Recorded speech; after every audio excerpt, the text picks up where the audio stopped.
Do you think that in the sight of God it is wrong for a Christian to be rich? Do you think in the sight of God it is wrong for a Christian to have car, have houses, have money? Is it wrong? Then why do we often say that when you have money, when you are prospered, you are worldly? Why do we say that? Because I wanna watch Suminyame, now I wanna want Suminyame.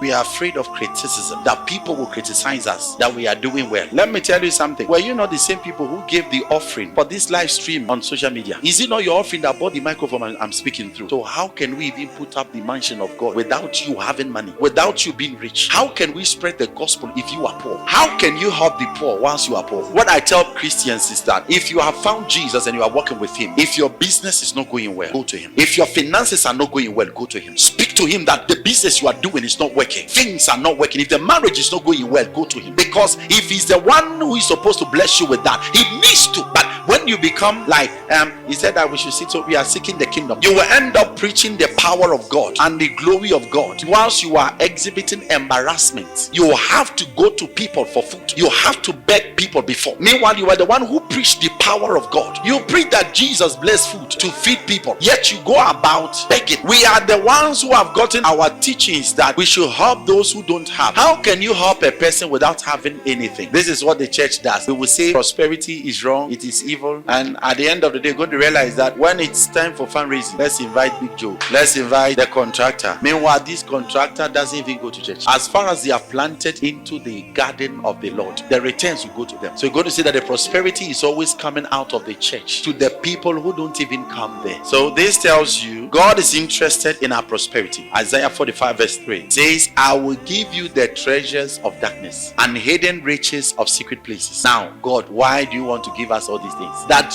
you may know that I, the Lord, who called you by your name, I am the God of Israel. Look at the reason of God. Considering the reason, it looks like God is not interested just like you be prospered because I want you to help this person or help that person. He knows that is also another thing. But he said, I will prosper you so that you will know that I am God.